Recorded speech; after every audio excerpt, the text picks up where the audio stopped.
In a shocking turn of events, today's Trooping the Colour Parade saw the smallest crowd ever. This annual spectacle, a tradition that spans back over 2 centuries, is usually a magnet for royal watchers and tourists alike. A grand display of pomp and ceremony, it has always been an opportunity for the monarchy to showcase its relevance and popularity. However, this year's parade tells a different story. The streets that normally bustle with excitement were noticeably quieter. The cheers that typically echo in the air were replaced by a deafening silence. It was a royal parade like no other. The Trooping the Colour Parade is more than just a celebration of the monarch's official birthday. It's a testament to the nation's respect for the monarchy, a symbol of unity and a display of national pride. But the starkly reduced attendance this year raises questions about the monarchy's standing in the hearts of the people. There are many factors contributing to this unprecedented low turnout. At the forefront is the public's growing dissatisfaction with the monarchy. While once seen as an essential part of the national identity, many now view the institution as outdated and out of touch. King Charles, the current head of the monarchy, was met with chants of "Not my king" and a chorus of boos. An unsettling scene, it signals a shift in the public's perception of their king. The once revered figure is now a subject of controversy and debate. The royal parade, usually a highlight of the year, has turned into a stark reminder of the monarchy's dwindling popularity. And it's not just about the numbers. The lack of enthusiasm and the palpable tension in the air are a testament to the changing times. Indeed, the lackluster turnout at today's parade paints a bleak picture of the public's current sentiment towards the monarchy. The question now is, can the monarchy regain the nation's trust, or is this the beginning of the end for this centuries-old institution? Adding to the unusual sight was the chorus of "Not my king" chants and boos that greeted King Charles. The air was thick with discontent as the crowd, smaller than ever before, voiced their displeasure. It was an outcry, a public expression of a sentiment that has been brewing for a while now. The disquiet towards King Charles is not unfounded. The people perceive a deep-seated laziness within the monarchy, a detachment from the realities of the common folk. The king, meant to be a symbol of unity and strength, is seen as out of touch, ensconced in the gilded cage of privilege and wealth. The chants of "Not my king" were not just directed at King Charles.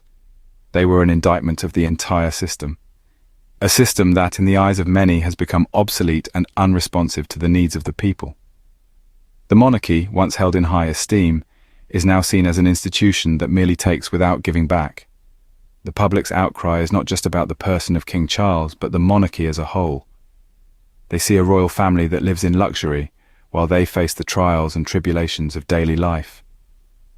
This perceived indifference of the royals has fueled a growing call to abolish the monarchy. The calls for abolition are not just the rumblings of a disgruntled few. They are a loud and clear message from a significant section of the populace. They feel the monarchy has lost its relevance, its purpose. They see it as a relic of the past that no longer serves their interests. The people have made their voices heard today, and it's clear they are unhappy with the current state of the monarchy. The chants of "Not my king" and the boos that greeted King Charles are a stark reminder of this discontent. It's a wake-up call for the monarchy, a call for change. Whether this change will come, only time will tell. But one thing is certain, the people are watching, and they are not afraid to make their voices heard.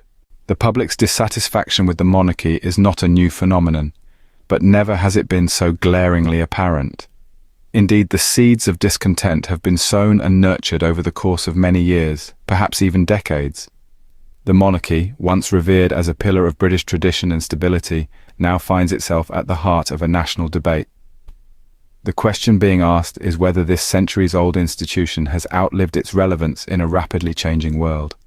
At the core of this dissatisfaction is the perception that the monarchy, embodied by King Charles, has become disconnected from the everyday realities and concerns of the British people. This sentiment has been amplified by what many perceive as a lack of effort from the royals to engage with the public and address their concerns.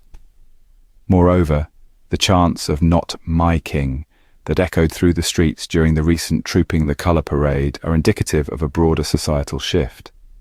They reflect a growing sentiment among many that the monarchy is out of touch, outdated, and unrepresentative of modern Britain. The calls for abolishing the monarchy have grown louder, more insistent. To some, this may seem like an unthinkable prospect. After all, the monarchy has been an integral part of British identity for over 1,000 years. But the reality is that the public's patience is wearing thin. The monarchy's perceived aloofness and indifference have fueled a growing sense of disillusionment. Yet we must ask, how likely is it that the monarchy will be abolished? The truth is, the process of dismantling such a deeply entrenched institution would be complex and fraught with difficulty. It would require significant political will, not to mention the logistical challenges of redefining Britain's constitutional framework. Nevertheless, the fact that such a conversation is even taking place is indicative of the depth of the public's dissatisfaction. The monarchy, once a symbol of national pride, now finds itself on shaky ground. The question is, can it reinvent itself to regain public trust, or will it continue to be met with chants of "not my king"? Only time will tell. The monarchy, once a symbol of national pride, now finds itself on shaky ground. Today's events, from the sparse crowd at the parade to the negative chants against King Charles, reflect a kingdom divided. The echoes of "not my king" reverberating through the streets are more than just a protest against one man.